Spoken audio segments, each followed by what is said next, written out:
Stephen Colbert opened his show with his usual sharp wit, taking aim at recent political headlines. But what started as a routine monologue quickly escalated when he turned his attention to the Trump family. The crowd chuckled, unaware of the unexpected storm that was about to unfold. Colbert began discussing former President Trump's latest controversial remarks. He imitated Trump's voice with exaggerated flair, drawing laughter from the audience. But then, out of nowhere, he referenced a comment made by Barron Trump during a recent event that had caught media attention. The crowd grew quieter as Colbert started quoting Barron's comment. Though it was meant to be light-hearted, his tone shifted slightly. He questioned the intent behind Barron's words, making a pointed joke that bordered on mocking. The joke hit harder than expected, drawing an uneasy reaction. Unbeknownst to Colbert, Barron Trump was actually in the audience as a surprise guest for the segment. Producers had arranged the appearance with the intention of bridging political gaps and showing a different side of the Trump family. The camera panned to Barron,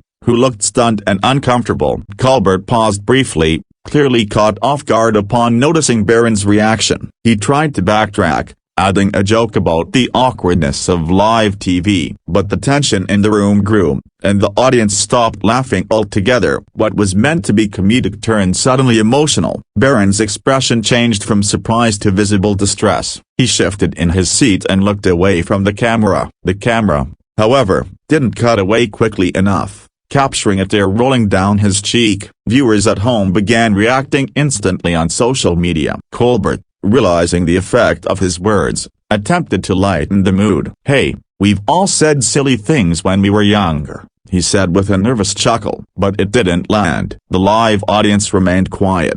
An online backlash began brewing by the second. The producers quickly stepped in during the commercial break, escorting Barron backstage. He reportedly requested to leave the set, feeling overwhelmed by the moment. Staff members comforted him, and his appearance was cut short from the remainder of the show. Back on air, Colbert addressed the situation directly. "We had Barron Trump here with us tonight," he said. "I made a joke that clearly went too far, and I want to say publicly, I'm sorry." He looked genuinely remorseful, but the damage had already spread across platforms. Within minutes, Twitter exploded with clips from the moment. Hashtags like #Colbert crossed the line and #Barron Trump trended worldwide. Viewers were split. Some defended Colbert's freedom to satirize public figures, while others condemned the personal attack on a teenager. The Trump family responded quickly. Melania Trump released a statement expressing her disappointment in Colbert's actions. "Children should be off limits," she said.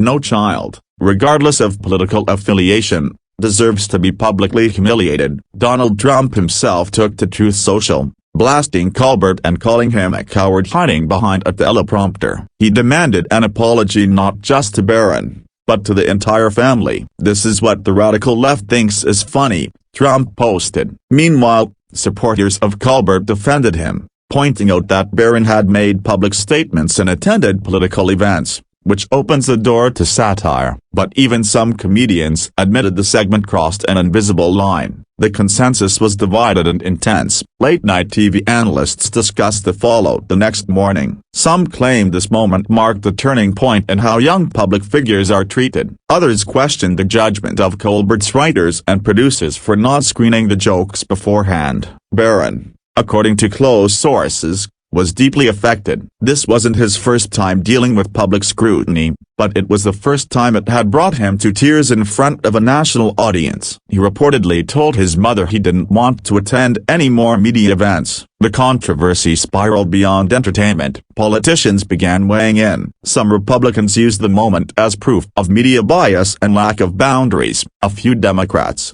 however, acknowledged that the moment was distasteful, and called for more empathy. Stephen Colbert's show ratings initially spiked due to the controversy, but viewer trust dipped. His fanbase, known for loving his sharp takes, seemed torn. Colbert faced a moral dilemma: should he double down on satire or adjust to the backlash? In the next episode, Colbert opened with a serious tone. "I believe comedy should comfort the afflicted and afflict the comfortable," he said. "But last night, I got it wrong." He didn't make jokes. He simply spoke directly to his audience, visibly affected by the incident. Media critics praised his acknowledgement, though some said it came too late. Others argued that Colbert had shown integrity by owning up to the mistake. It ignited a new conversation about where the line is drawn in comedia, especially when minors are involved. The producers of the show issued their own statement, apologizing to Barron and the Trump family. They pledged to be more thoughtful in future segments involving political families. It was a rare and humbling moment for a show known for its no-holds-barred commentary. Behind the scenes,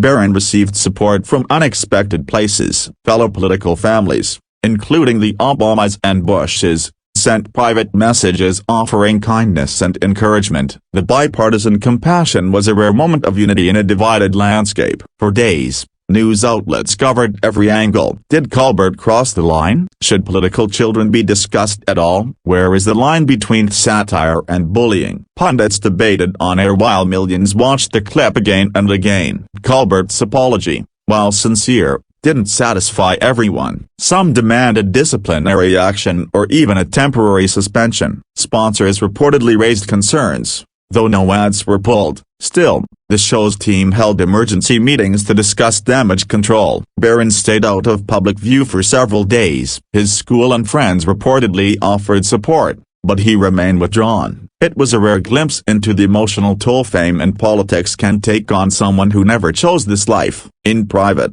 Melania Trump was said to be furious. Friends of the former First Lady claimed she was considering legal action if similar incidents occurred in the future. She was determined to protect her son from what she called reckless media behavior. Despite the backlash, some argued that this could be a teaching moment. Colbert himself later admitted in an interview that he learned more about empathy and the weight of influence. "We make people laugh," he said, "but we can also make them hurt. That matters." Calls for respecting children in public life began trending. Many activists began petitions asking networks and comedians to adopt a code of ethics when it comes to public commentary about minors. The debate shifted from outrage to reform. Colbert's team invited Barron Trump and his family for a private meeting. It's unclear whether the Trumps accepted, but sources say the invitation was genuine. Colbert hoped to apologize face-to-face and begin repairing the damage. Weeks later, Barron reappeared at a charity event,